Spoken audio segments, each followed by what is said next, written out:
La palabra de Dios es viva y poderosa. Transforma nuestro corazón, renueva nuestra mente y guía cada aspecto de nuestro diario vivir. Bienvenidos a este tiempo especial en el que juntos nos exponemos a la verdad que cambia vidas. Escuchemos una vez más un sermón en Hila. Bueno, amada iglesia, continuamos adorando a nuestro Señor, nos ponemos sobre nuestros pies en reverencia a la santa palabra del Señor. Me acompañan en la lectura de Mateo capítulo 5, vamos a leer versículo del 1 al 12. Mateo 5, versículo del 1 al 12.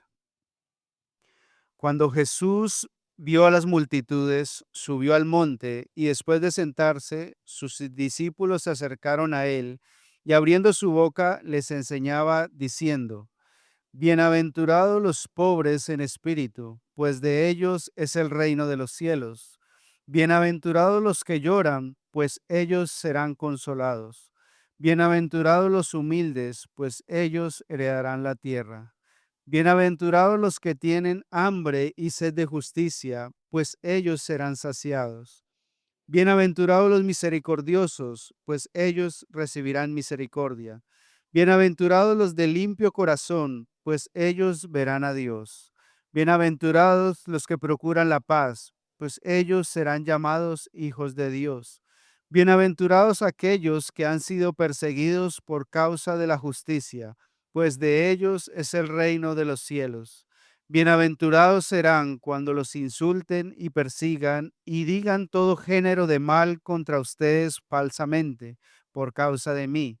Regocíjense y alégrense, porque la recompensa de ustedes en los cielos es grande, porque así persiguieron a los profetas que fueron antes que ustedes. Señor, te damos gracias por tu santa palabra. Qué privilegiados somos nosotros, 2000 años después.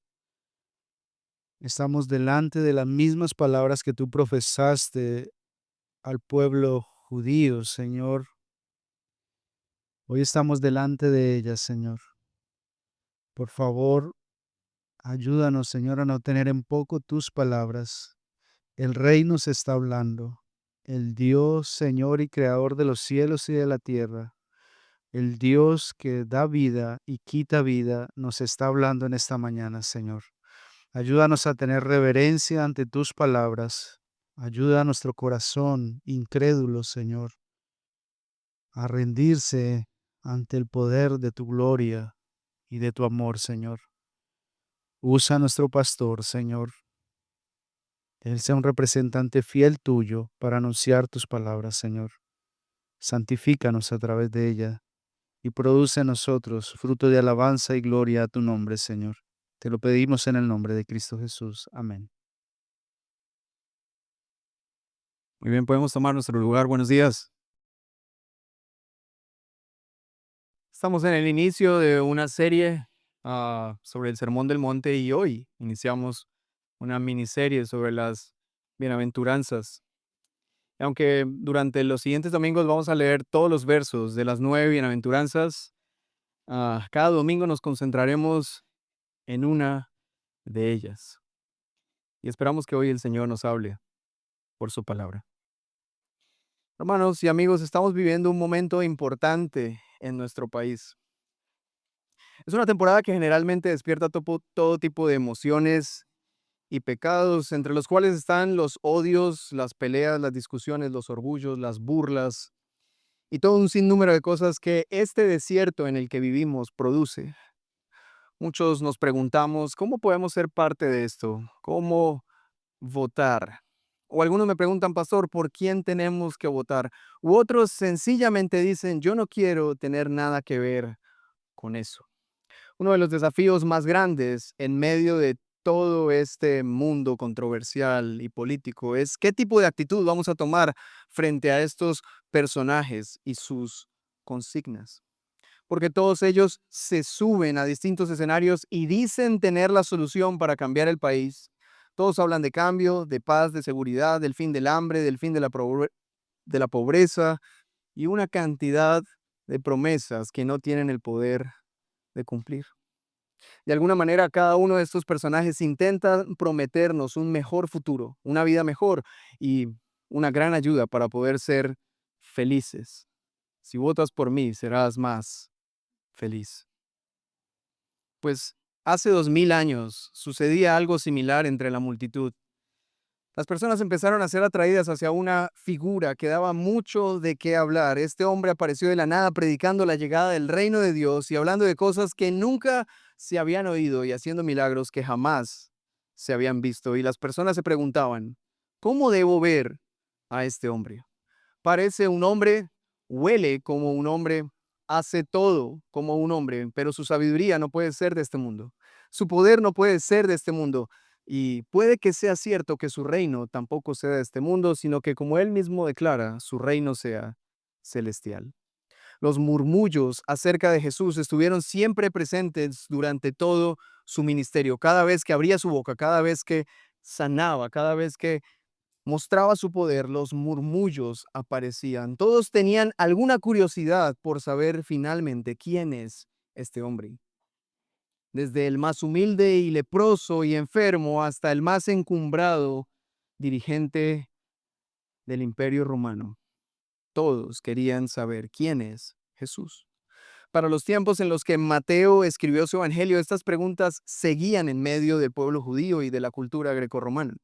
La gente se preguntaba, ¿quién fue este Jesús? Sabemos que murió, pero ahora sus discípulos, que parecen pequeños imitadores suyos y están esparciéndose por el mundo, diciendo que resucitó y diciendo aún más que volverá a juzgar a todas las naciones. ¿Quién es este Jesús que provoca semejante estruendo? Estos pocos hombres están trastornando el mundo. ¿Quién es este Jesús del que ellos hablan? Así que tanto las personas del tiempo de Jesús como nosotros ahora tenemos un dilema acerca de cómo entender a Jesús. ¿Es este un hombre más? ¿Es un político más que promete cosas que todos prometen pero no pueden cumplir? ¿O verdaderamente este es el Hijo de Dios, el Salvador del mundo? Una de las grandes diferencias entre Jesús y nuestros políticos actuales que nos permite separar a Cristo de toda forma de nuevo Mesías o nueva salvación es que nuestro Señor no es solo un hombre, Él es un hombre, pero no es solo eso, es Dios con nosotros. Él es Dios, es perfecto, es santo y algo muy importante, Él es digno de ser seguido y proclamado. En cambio, los hombres de este mundo son malos, engañadores, mentirosos y de ninguna manera son dignos ni de ser seguidos, ni de ser proclamados. Pero hermanos y amigos, este mundo está tan patas arriba que la persona que es digna de ser seguida, ¿qué hacemos con él?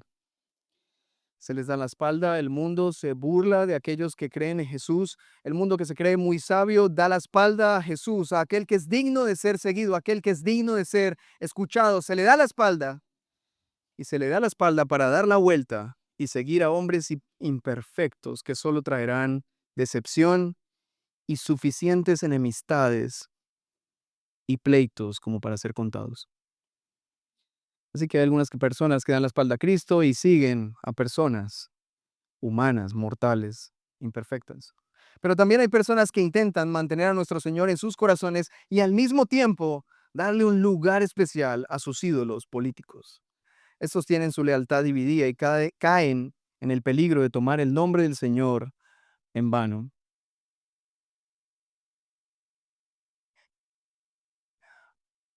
Solo Cristo debe tener la prominencia, solo Cristo debe tener el lugar de honor en los corazones de los seres humanos. No debería compartirse su gloria con nadie. Así que aprovecho esta introducción para dos cosas.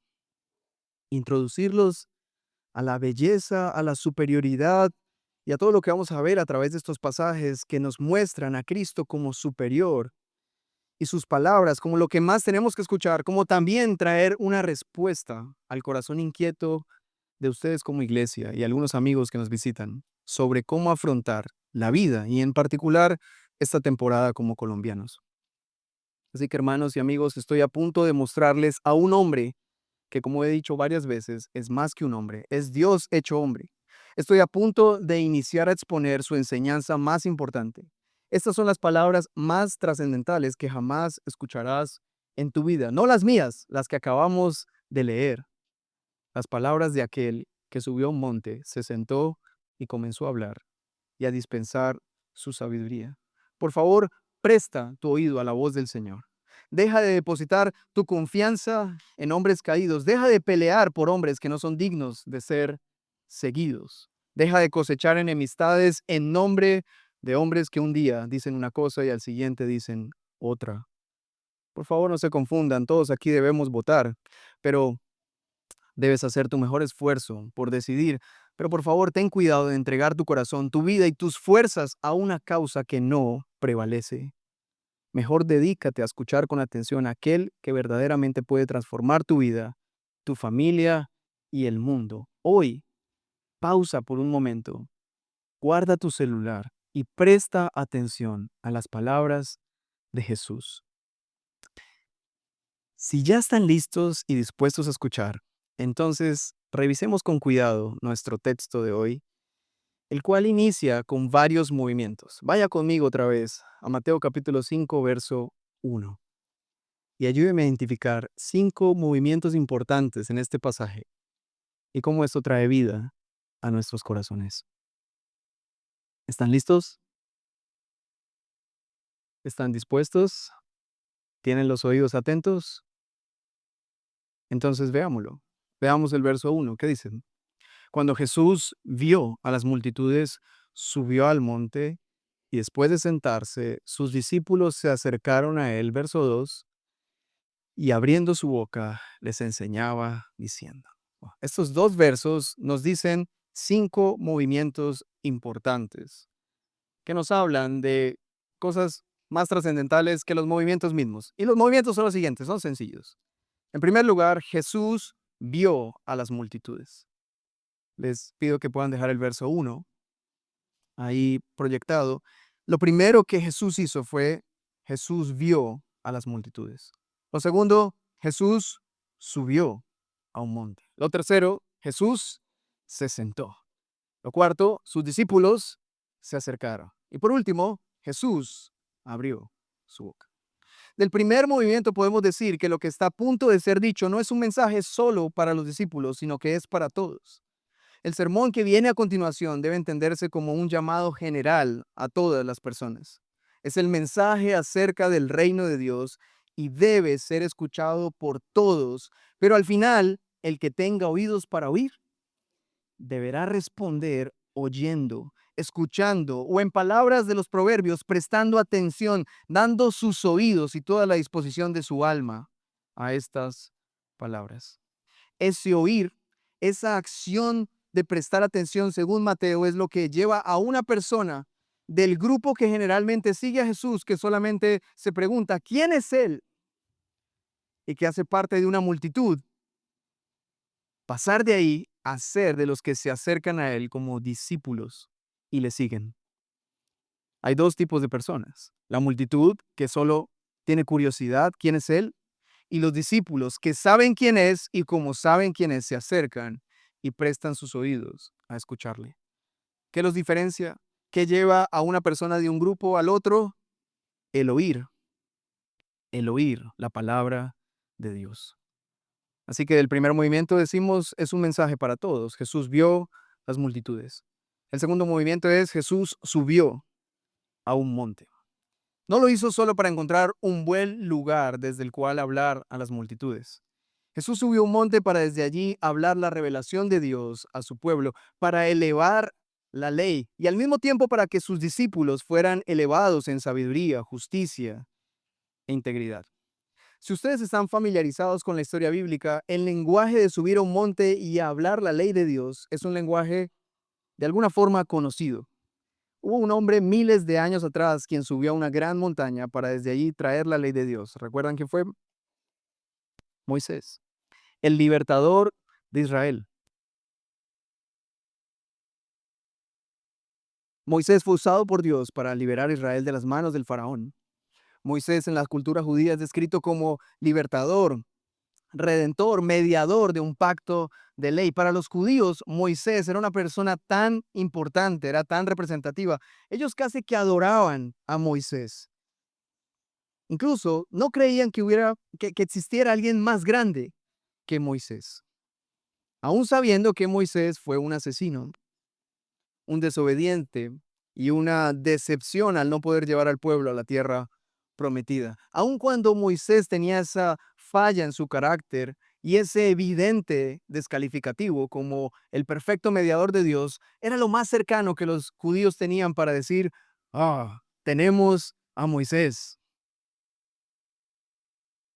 Así que el Señor Jesús se presenta aquí, sube a un monte y esa acción, ese movimiento de subir a un monte y hablar la ley del Señor, no es solo un movimiento cualquiera, sino que comunica que Jesús es el mediador definitivo. Él es el libertador perfecto de su pueblo. Él es un salvador eficaz. Él será obediente hasta la muerte y no solamente va a librarnos de nuestra esclavitud, sino que será perfecto para llevarnos a la vida eterna con el Padre. Jesús sube al monte para evidenciar su autoridad, para dispensar su sabiduría y dejar en claro que solo Él es el mediador entre Dios y los hombres. Los profetas habían anunciado esto y lo leemos en Isaías 40, verso 9. Si usted puede seguir la lectura, dice, súbete a un alto monte, oh Sión, portadora de buenas nuevas. Levanta con fuerza tu voz, oh Jerusalén, portadora de buenas nuevas. Levántala, no temas. Dile a las ciudades de Jehová, de Judá, aquí está su Dios. El que ha ascendido al monte no es un hombre, y no me cansaré de decir esto, es Dios mismo. Aquí está su Dios, el que está subido en este monte, el que ha subido a este monte para hablar la sabiduría de Dios, no es un hombre, es Dios mismo, Dios con nosotros. Ahora, durante todo el Evangelio de Mateo, esta no es la única vez que Jesús va a subir a un monte, sino que Mateo registra varios momentos, perdón, en los que el Señor Jesús a lo largo de su ministerio subió a un monte. Y todos estos momentos nos dan a entender la importancia de estos montes como escenarios simbólicos de su enseñanza o de su manifestación. Por ejemplo, en Mateo 14, 23, leemos lo que dice Mateo 14, 23 y dice, después de despedir a la multitud, ¿qué hizo? Subió al monte a solas para orar y al anochecer estaba allí solo. ¿Qué nos dice ese subir al monte a orar? Ujú. Como ese alejamiento de la vida en este mundo, como intentando mostrar que cuando tenemos comunión con el Señor, salimos de nuestra realidad para subir a su presencia.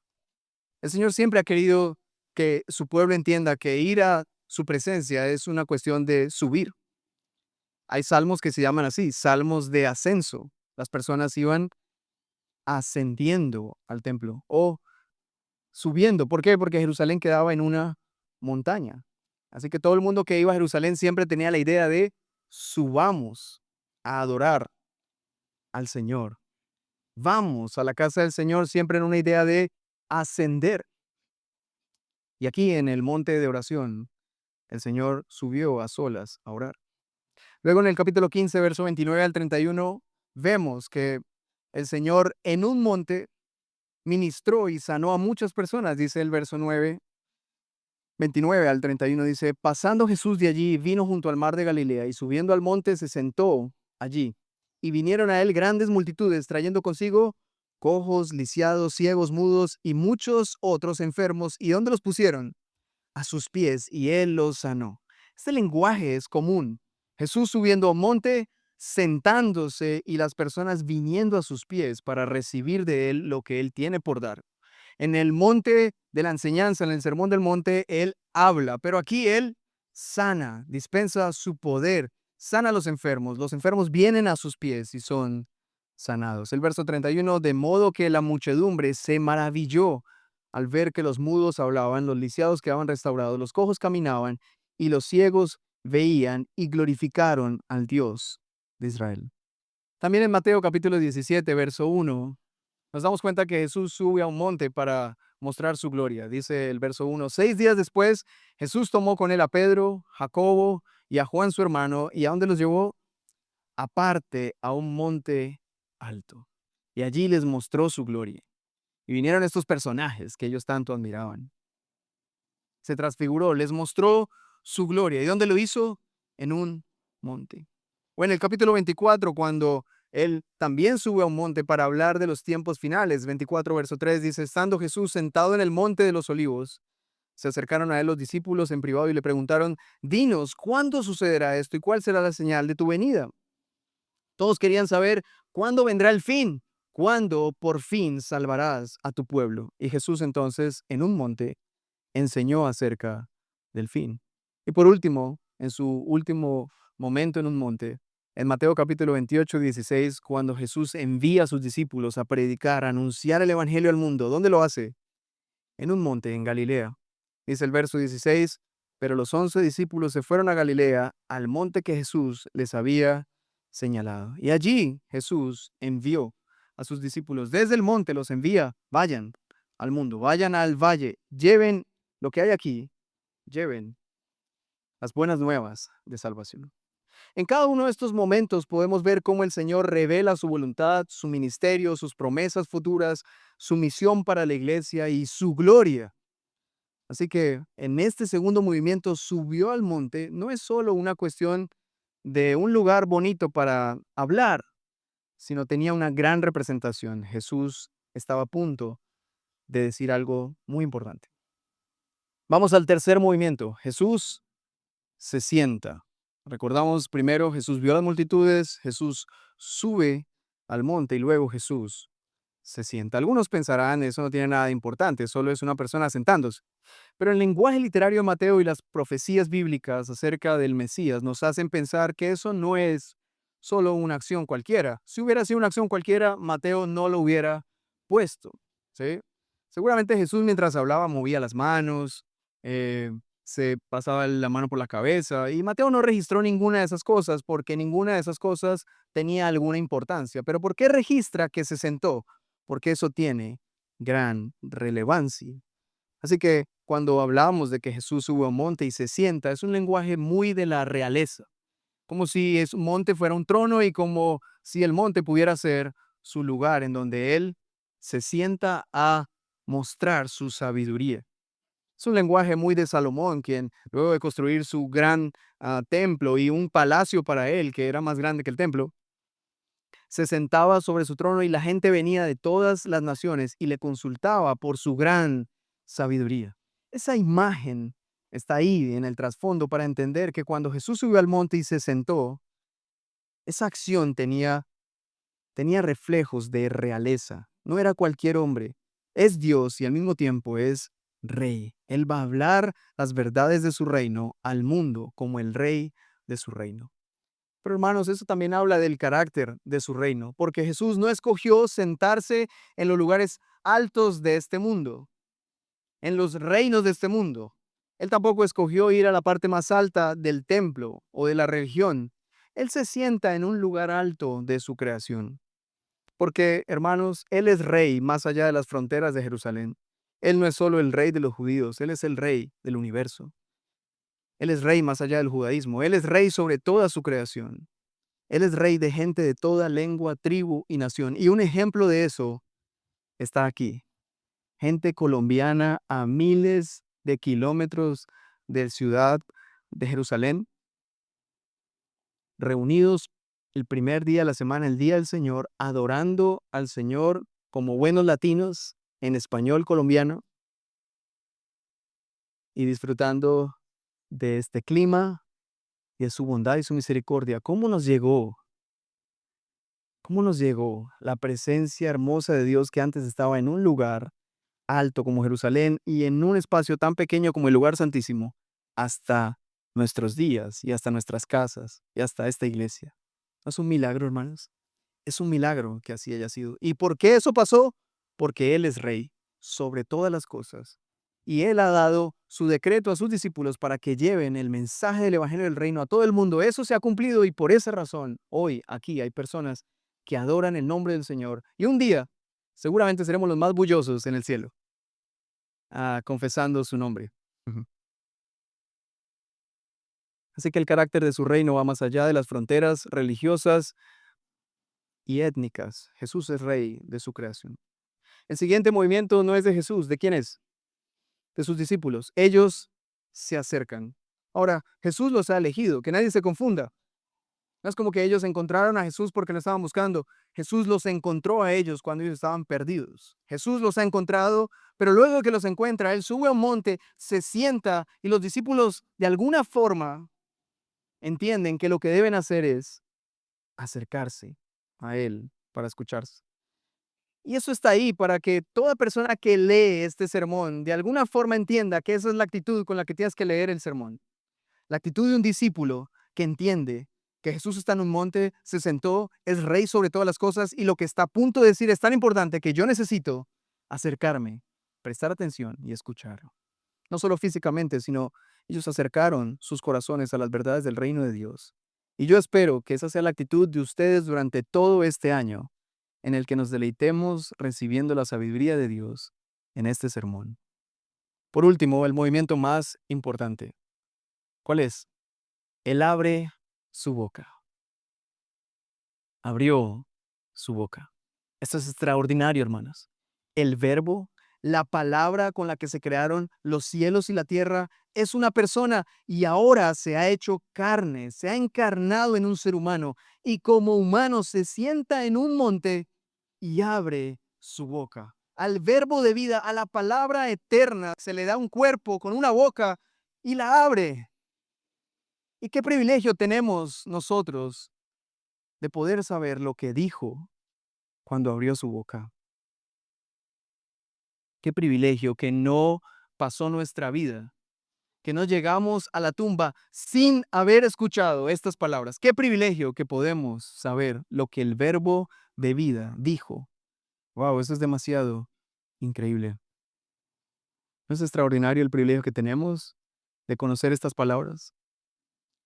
Yo sé que para algunos no es gran cosa y oro que el Señor les permita entender que esto es lo más glorioso y el privilegio más grande que cualquier ser humano pueda tener, prestar los oídos a las palabras de Jesús. Amigos, estamos frente a este acontecimiento importante. Yo creo que Mateo disfrutó recordar este momento. Mateo sabía quién era Jesús. Habían pasado años después de que Jesús había resucitado y ascendido. Y yo imagino la alegría de Mateo recordando esto y recopilando todo esto y estas palabras, siendo inspirado por el Espíritu Santo y recordando, no sé, quizás Mateo podría decir, todavía recuerdo ese momento tan increíble. Se sentó, lo vimos venir, nos acercamos y de repente abrió su boca. Wow. Yo sé que cada uno de estos movimientos nos hablan de grandeza, realeza, poder, autoridad y dominio sobre todas las cosas creadas, pero hermanos, hay algo más en el ambiente que yo quisiera traer a su atención. Todo esto es como una escena épica y trascendental del reino de Dios.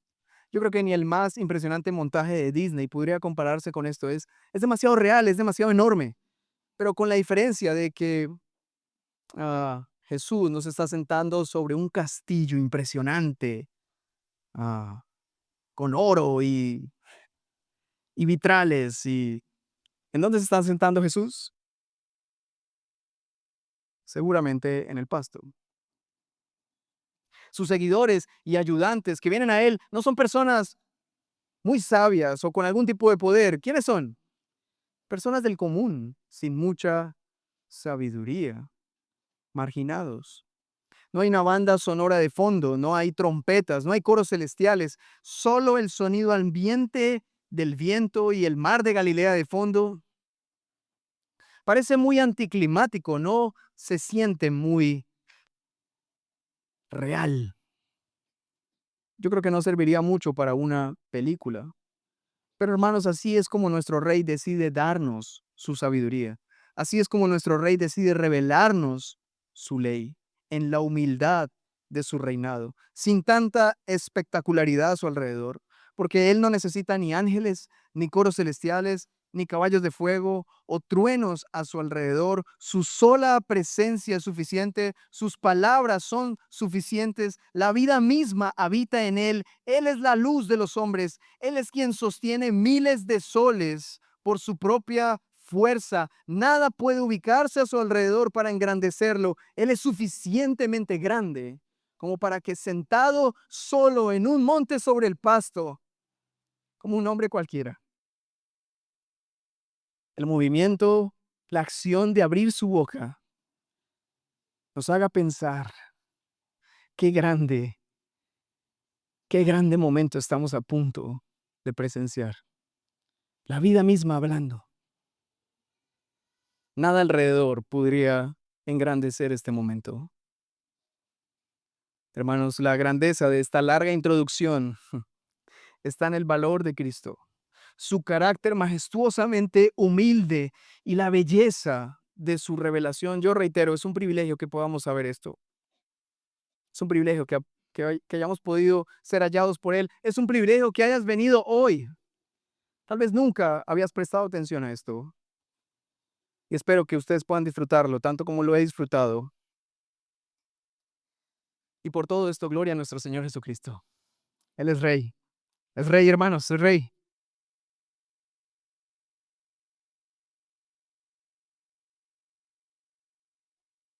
Hace 8 días intenté dar una introducción a toda la serie, a la visión que nos guiará durante el año de cómo vivir a la luz de este sermón. Y la pregunta que traje para introducir esta serie es preguntas que se han hecho miles de generaciones. ¿Cómo puede el ser humano florecer? O en palabras colombianas, ¿cómo se puede echar para adelante? ¿Qué significa salir adelante? ¿Cómo puedo ser feliz? Los seres humanos buscan ansiosamente todas estas cosas, pero infructuosamente, sin que lo consigan. Pues hace 8 días les mostré por la palabra que las noticias del Evangelio son noticias de gran gozo, pues la vida de la que habíamos sido apartados en el Edén, ahora vino a vivir entre nosotros como uno de nosotros. Esa vida que antes era inalcanzable y que Dios había puesto ángeles con espadas encendidas para que nadie más volviera a entrar, ahora vino para hacernos florecer y dar fruto y hacernos testigos de su luz, de su vida y proclamar sus promesas. Es más, esa vida ha venido a impactarnos de forma tan profunda que nosotros nos volvemos testigos de esa vida y proclamamos cosas hermosas como por ejemplo que el Señor volverá y en el lenguaje de Juan 15 llevará a sus ramitas a casa. Esa es una gran noticia. La vida estaba lejos, imposible de alcanzar y el Evangelio nos declara, la vida ahora viene a habitar entre nosotros. Así que unamos todo esto, unamos mis enormes introducciones para iniciar por fin con las bienaventuranzas. Desde la salida del Edén, desde la salida de Adán y Eva del Edén, el hombre ha buscado 1001 manera de encontrar felicidad y plenitud. Pero en cada generación, ¿qué pasó? Falló, cada persona fallaba y fallaba. Pero hermanos, esa búsqueda ha llegado a su fin. Cristo ha llegado. Cristo ha venido a traer el reino de Dios. Se acabó esa búsqueda. Por fin vino nuestro Salvador. Esa vida nos ha nacido en la ciudad de Belén. Y porque la vida ha venido a habitar entre nosotros y a traer su reino a la tierra, esa es la razón por la que nosotros podemos responder hoy con claridad a esa pregunta fundamental. ¿Cómo puedo yo vivir? ¿Cómo puedo florecer? Jesús está a punto de decirnos cómo.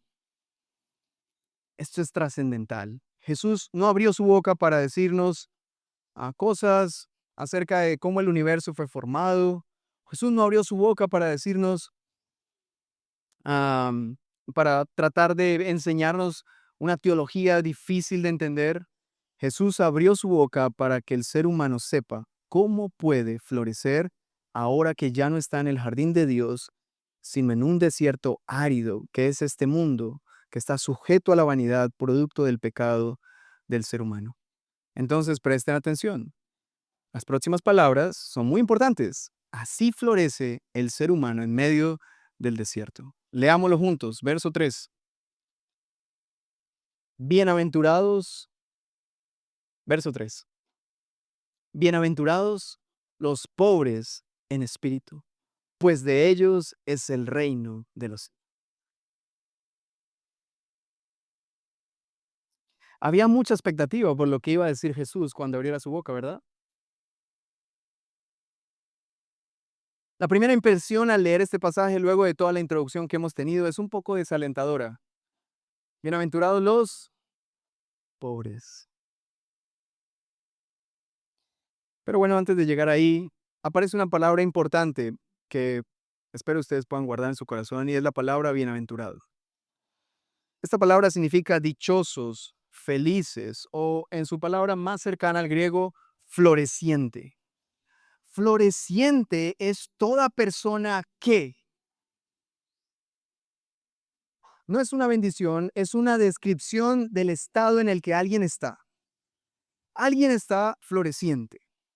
Una palabra colombiana que está muy lejos de parecerse en su significado a floreciente es el que mantan de buenas. Decir que alguien es de buenas no es una bendición, es solo una descripción de que de verdad, no, hermano, a usted le están saliendo todas. Y por otra parte está alguien de malas, o más colombiano aún, salado. Bueno, pues estas dos palabras en griego tienen también su antónimo. Está la palabra Macarios, que es floreciente, y luego está la otra palabra que sería salado, pero más profundamente, y es como ay de aquel. Así que por un lado está la expresión floreciente aquel que alguna cosa, o ay de aquel que no. Entonces, inicia bien el Señor abriendo su boca y su primera palabra es floreciente es aquel. Jesús empieza a describir a alguien que todo el que lo ve puede decir, wow, esta persona está floreciendo. ¿Quién es? ¿Qué hace? Cuéntame. He intentado saber eso. Dime más. ¿Cómo puedo ser esa persona? Ah, ¿quieres saber? Bienaventurados, florecientes, los pobres en espíritu. Mm. Ahora, los judíos tenían otra idea de floreciente y por dos motivos. Por un lado, por lo que ellos tenían en su mente de esta palabra bienaventurado en todo el Antiguo Testamento. Pero también porque la palabra que el Señor usa es una palabra griega, no es hebrea. Y es una palabra griega que los filósofos griegos usaron muchísimas veces para poder descifrar cómo el ser humano podía llegar a su estado más pleno. Y ustedes saben que los filósofos griegos hicieron enormes intentos por encontrar ese momento cumbre de la humanidad, algunos desde el placer, desde el conocimiento y finalmente desde la virtud y la honra, y de ahí viene la civilización occidental. Pero ninguna de esas cosas, por más extraordinarias y filosóficas que sean, producen vida en el hombre para que éste luzca floreciente. Todo parece ser muy fingido, muy hipócrita. Y ambos, tanto la cultura grecorromana como los judíos, al no encontrar esa vida floreciente, verdadera y genuina, la empezaron a fingir. Ellos sabían que los que creían en Dios podían florecer porque ellos conocían muy bien el Salmo 1. ¿Qué es el Salmo 1? Cuán floreciente o bienaventurado es el hombre que no anda en el consejo de los impíos, ni se detiene en el camino de los pecadores, ni se sienta en la silla del escarnecedor, sino que en la ley del Señor está su deleite y en su ley medita de día y de noche. Hermanos, entre los judíos habían hombres que se llamaban fariseos, y estos hombres se sabían la ley del Señor de memoria. Se la sabían de memoria, meditaban en la ley del Señor día y noche. Pero había un problema, que aunque meditaban de día y de noche en la ley del Señor, no lucían como para poder decir, uff, bienaventurado. ¿Qué fue lo que el Señor y, por ejemplo, Juan el Bautista dijo de cuál era el aspecto de los fariseos? ¿Acaso Jesús y Juan el Bautista describieron a los fariseos como florecientes, llenos de vida? ¿Cómo eran? Sepulcros blanqueados. Pero meditan de día y de noche en su ley. ¿Qué es lo que pasa? Algo no está funcionando. Oh. Así que los judíos, aunque sabían que en el deleite de la ley estaba la clave para florecer, ellos se dedicaban a ello y aún así no florecían. ¿Qué es lo que pasa que no florezco? Pero también los griegos y los romanos que se llenaban la boca diciendo, sí tenemos la sabiduría para que florezcas. Esta es la cultura más civilizada en la que el hombre puede vivir verdaderamente una vida honorable, llena de virtud. También era falsa, era corrupta, era violenta. Así que ambos, tanto la religión judía del Segundo Templo como la cultura grecorromana, proclamaban cosas que solo eran eso, palabras, pero estaban vacías. Jesús reúne todo eso, toda esa expectativa, toda esa decepción, la reúne diciendo en su primera palabra del sermón, bienaventurados, florecientes, trayendo las palabras del Salmo 1, pero también trayendo esa palabra en griego para decir, el mundo también ha buscado florecer y no lo saben.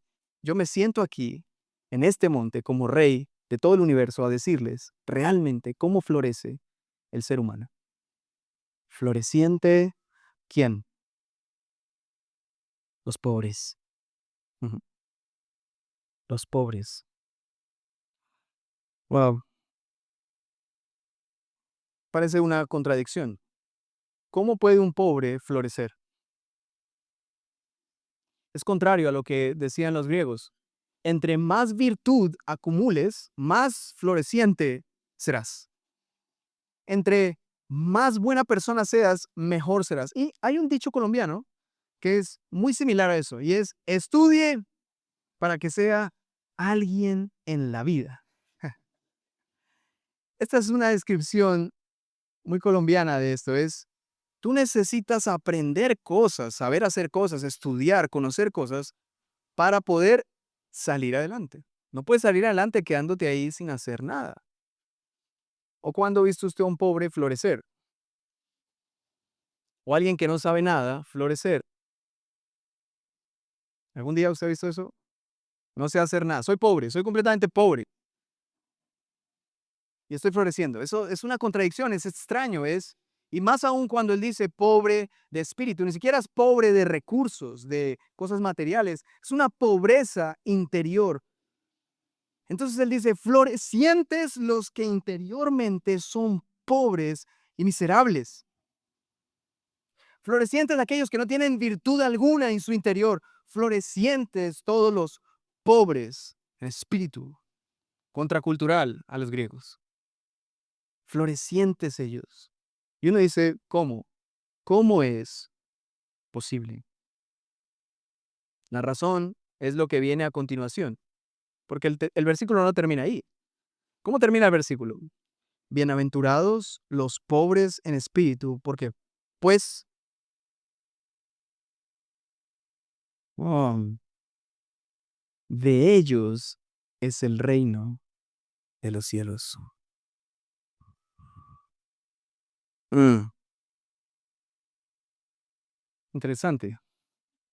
Pero antes de ir ahí, déjenme decirles que tanto esta bienaventuranza de pobreza espiritual es desalentadora como el resto de las 8 bienaventuranzas. Porque la lista de bienaventuranzas es un poco, no sé, de alguna forma te decepciona. Bienaventurados los pobres en espíritu. Después, bienaventurados los que lloran. Después, bienaventurados los de baja condición, los humildes. Y después, ¿qué sigue? Los que tienen hambre y sed. ¿Cómo que pueden ser los que tienen hambre y sed bienaventurados, florecientes? ¿Qué más? Los compasivos. ¿Qué también le va a los compasivos? Como dicen en buen colombiano, se la montan. Bienaventurados, ¿quiénes más? Ese es el único medio atractivo, ¿no? Bienaventurados los de limpio corazón. Uy, ese sí como que medio me gusta, resaltable, ¿no? Sigamos, ¿cuál otro? Los que trabajan por la paz. Uf, esos pobres sí que pesar. Se la viven en medio de conflictos y nadie los quiere escuchar. ¿Y qué es lo que pasa? Lo siguiente, bienaventurados, ¿quiénes? los perseguidos por causa de la justicia. ¿Hay algo de atractivo en esto? ¿Alguien quisiera poner estas 9 cosas como sus metas de vida? ¿Alguien tiene algo parecido en sus metas de vida? No, ¿verdad? ¿Cuáles son tus metas de vida? Y aquí vienen las preguntas prácticas de aplicación. Dime, ¿cuáles son tus bienaventuranzas? Según tú, ¿cómo luce una persona floreciente? ¿Cómo se ve? ¿Qué es lo que tiene? ¿Cuáles son tus bienaventuranzas? Bienaventurado el que tiene una TXL. Ajá. ¿No? Bienaventurado el hombre que sus hijos estudian en Harvard. Ujú. Oh. Bienaventurado el que tiene finca. Ujú. ¿Cuáles son tus bienaventuranzas? Porque esto es importante. Las bienaventuranzas s- es el resultado de observar a alguien y decir, uff, este está floreciendo. ¿Qué es lo que tú has visto a tu alrededor que tú dices, uff, si yo fuera ese, si yo pudiera tener eso? Uff, ¿cuántas veces mientras estás en Instagram? Espero que no en TikTok, hermanos. Yo no concibo la idea de que un cristiano tenga TikTok. Cierro paréntesis. Am, de repente estás viendo estados o no sé, alguna cosa y dices, oh, ¿quién fuera ese? Uf. Así que es importante las bienaventuranzas porque están conectados con los anhelos de nuestro corazón. Y Jesús va a desarrollar eso durante el Sermón del Monte. ¿Qué es lo que buscas? ¿Detrás de qué estás yendo tú? Tú te levantas en las mañanas y ¿qué estás buscando? ¿Qué buscas? ¿Detrás de qué vas? Hermanos, tenemos que reconocer con vergüenza que estamos lejos de buscar esto. ¿Alguien se ha parado algún día y ha dicho, estoy buscando ser pobre en espíritu? Estoy buscando que mi vida se entienda a la luz de esta verdad. Soy un pobre en espíritu. No estamos buscando lo contrario. No estamos buscando demostrar a los demás que sí sabemos, que sí podemos, que no vamos a dejar de nadie, que sí, que yo sí puedo. No estamos constantemente defendiéndonos, no estamos constantemente justificando nuestras malas acciones diciendo, bueno, pero solo fue una vez. Yo generalmente no hago eso. No estamos constantemente mostrar una buena imagen de lo que no somos, pero Jesús dice, floreciente aquel, no solo que es pobre en espíritu, porque les tengo una noticia, solo hay ese tipo de personas. No hay 2 tipos de personas, no están los pobres en espíritu y los ricos en espíritu. No existen los ricos en espíritu. El único rico en espíritu es el que está sentado ahí en el monte, abriendo su boca. Los demás, pobres. Así que hay 2 tipos de pobres, mejor.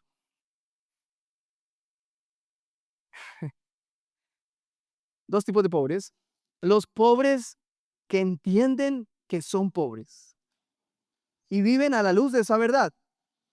Y los pobres que se creen ricos. ¿Usted conoce gente así? Espero que esté refiriéndose a usted mismo. ¿Qué tipo de pobre es usted?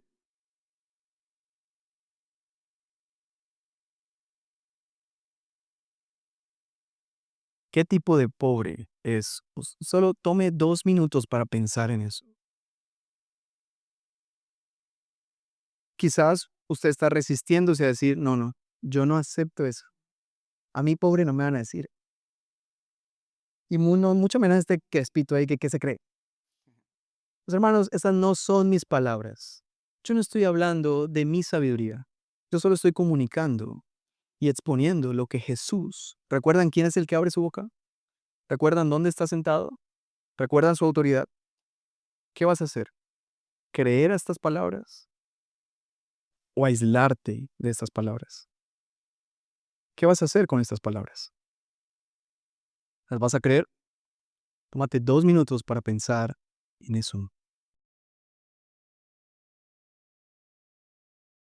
Volvamos, nadie quiere ser pobre, nadie quiere llorar, Nadie quiere ser de baja condición.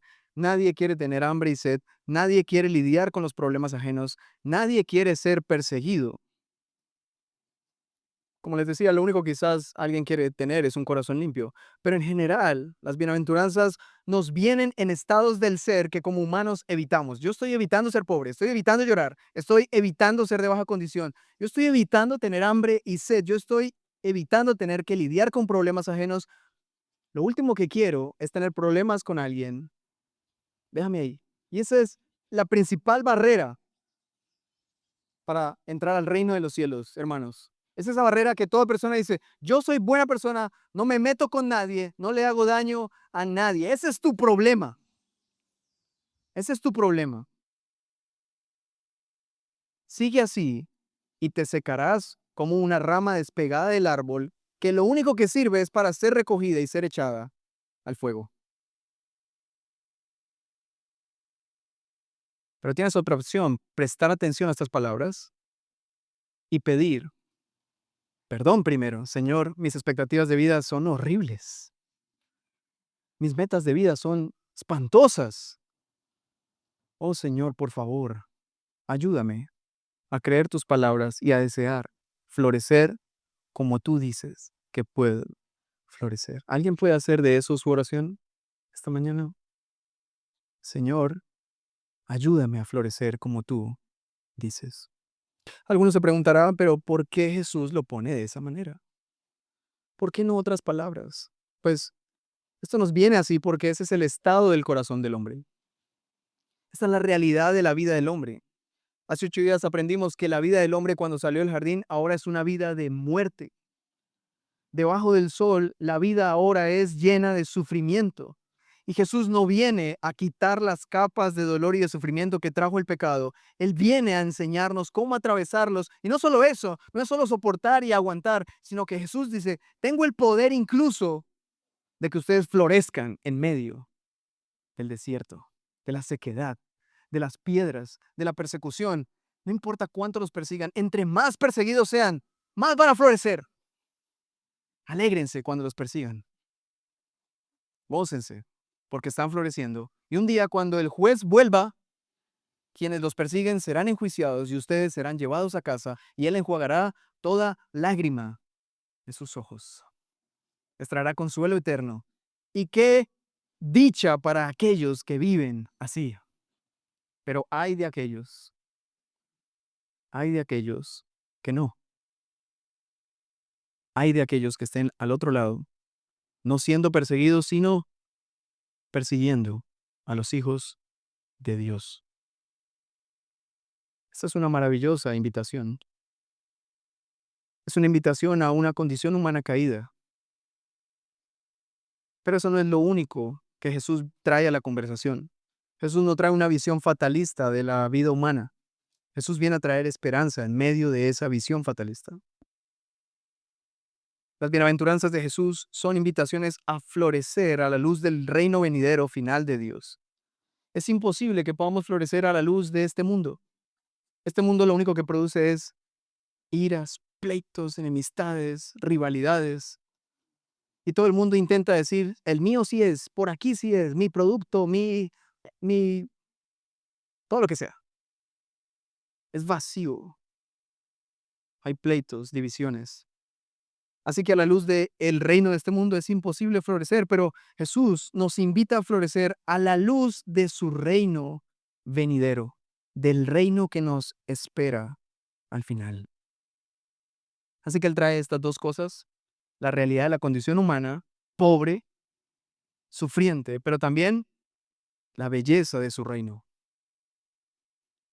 A los pobres les es dado el reino. ¿Lo merecen? No. Leamos otra vez para que usted se quede con esto en su mente. Verso 3. Bienaventurados los pobres en espíritu, pues de ellos es el reino de los cielos. Aquí están las dos realidades, la pobreza espiritual del hombre y el reino de Dios. Las miserias del ser humano y al otro lado, las bellezas y las riquezas del reino de Dios. Así que lo que Jesús está diciendo que es que en el reino venidero son los pobres en espíritu los que a los que les pertenece este reino.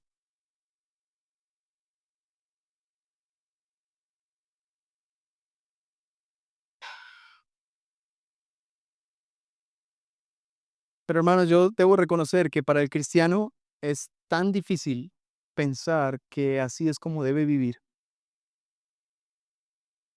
porque el cristiano se cansa de, de recordarse esa condición constantemente, ¿no es cierto? ¿No es cansado de estar pensando en nuestra pobreza? Yo me he reunido con muchos hombres y quizás este es su problema como esposo. Hombres que están cansados de ser una decepción en su casa y entran en un estado de soy el peor, no sirvo para nada, me voy mejor porque yo y nada es lo mismo. Es más, nada sería mejor que yo. ¿Algún hombre se identifica, algún pobre en espíritu que haya dicho esas palabras? Hermanos, yo la levanto porque yo las he dicho, no sienta vergüenza. Uy, qué cobardes todos estos sánicos. Ya me estoy dando cuenta qué clase de pobres son ustedes.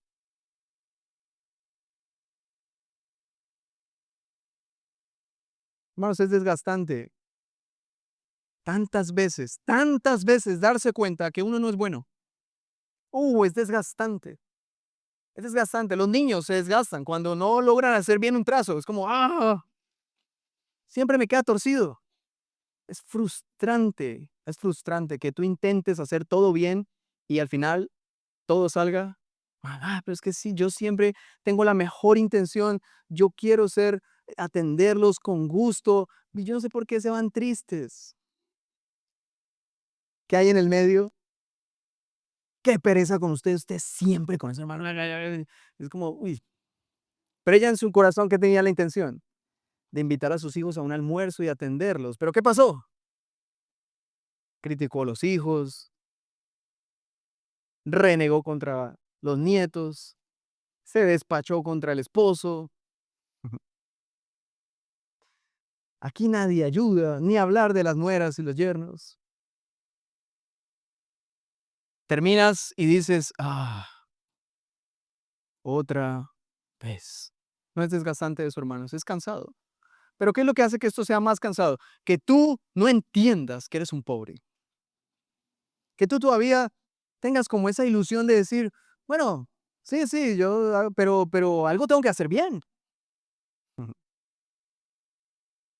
No vas a florecer a menos que entiendas, aceptes y reconozcas delante de aquel que es bueno, el único que es bueno, el único rico, que es Cristo, tu pobreza. Hasta que no te doblegues ante esa verdad, el reino de los cielos está lejos de ti, está muy lejos de ti. Los pobres en espíritu, a ellos les pertenece el reino de los cielos. Y aquí aterrizo, hermanos, con dos preguntas. Dos preguntas que he intentado reforzar durante la prédica y es, ¿cuál es tu visión de cómo florece el ser humano? Yo te invito a que hagas ese ejercicio entre semana. De alguna forma pienses, venga, ¿quién me enseñó a mí qué es lo que yo debo perseguir y buscar? Porque seguramente tus ansiedades, tus trasnochadas y tus madrugadas por conseguir más plata son producto de que algún día alguien sembró una semilla en ti que decía, lo que necesitas es plata, hermano. Párese a ver. Ahora estoy diciendo que los cristianos entonces tienen que irse a una montaña a vivir del aire y que los ángeles van a dispensar alimentos. Ajá. ¿Esa es la visión bíblica del florecimiento humano? No, amigos, hay que trabajar. Que nadie piense que este es un mensaje para que usted diga, sí, ve amor, yo por eso me quedo en la casa, tratando de contemplar al Señor y florecer. No como esa gente afanada que va atrás de cosas. Religiosito tú, ¿no? Ah, ah. Pero ahora tu trabajo no es perseguir el dinero, bienestar, riqueza, descanso, comodidad. Ahora tu trabajo es un medio para dar gloria al Señor y florecer. Estás buscando florecer en medio de tu pobreza espiritual como empleado, como jefe, como lo que sea que hagas, como madre, cabeza de familia, como ama de casa. Ahora tu intención es, Señor, ¿cómo puedo florecer haciendo esto? Reconociendo mi pobreza espiritual, ¿cómo le hago? ¿Cómo vivo día tras día? Hermanos, vamos a seguir descubriendo eso durante el resto del año. Seguramente ustedes tienen muchas preguntas, pero la palabra del Señor seguirá dispensando su sabiduría. Y la segunda pregunta que quiero hacerles es, ¿crees realmente en la visión de Jesús? ¿Crees en esta visión elevada de Jesús? Por cierto, ese era el título de mi prédica. Una visión más alta. Las visiones de este mundo son demasiado bajas. Los deseos de este mundo son demasiado bajos. La gente desea dinero, eso es demasiado bajo. Placer, eso es demasiado bajo.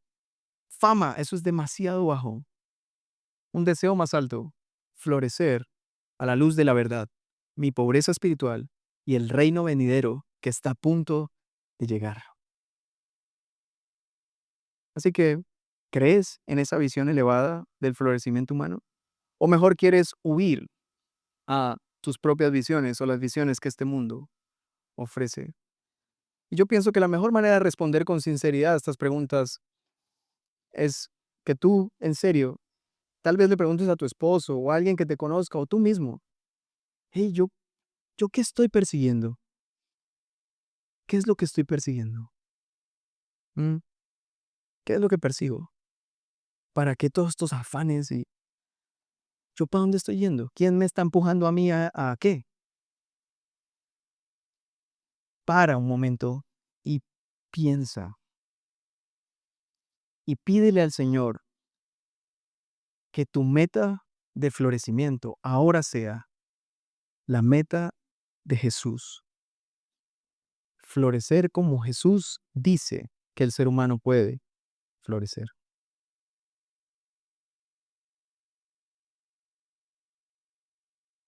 Y esto podría ser agotador porque alguien dice, si depende de mí que yo busque el camino correcto, creo que estoy muy perdido.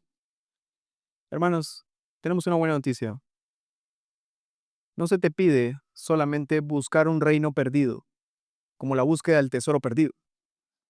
Se te pide buscar un reino que ha venido, a nosotros. El reino de los cielos, dijo Jesús, ha llegado. Busca un reino que ya llegó. Busca un reino que está presente. Busca el reino de Dios y su justicia. Y todas las demás cosas serán añadidas. Ponnos en pie y oramos, damos gracias al Señor.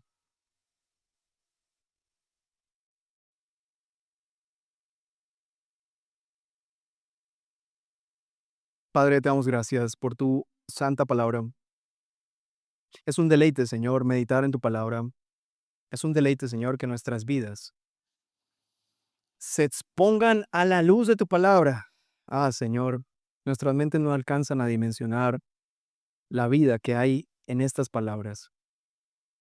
Pero yo te pido, Señor, por favor, te pido que tú uses las palabras que acaban de ser expuestas para llenar de vida el corazón de mis hermanos. Llénanos de tu Espíritu Santo.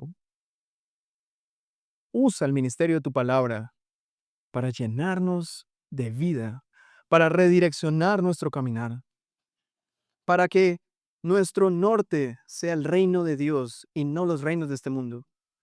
Usa tu palabra, Señor, para traer arrepentimiento a nuestros corazones. Háblanos, Señor, no nos dejes igual. Ayúdanos. Te lo pedimos, abre nuestros ojos, pero principalmente para todos los que nos visitan y todavía no te conocen, dales oídos para que ellos puedan oír. Usa tu palabra para que venga a oír y al oír venga la fe y al creer sean salvos y florezcan. Es mi deseo, Señor, que como iglesia podamos florecer para tu gloria, el beneficio de cada hermano aquí y como un testimonio al mundo que no te conoció. En el nombre de Cristo Jesús. Amén. El sermón ha terminado, pero la palabra del Señor seguirá haciendo su obra en nosotros. Te esperamos la próxima semana para una nueva entrega de un sermón en Hila. Gracia y paz.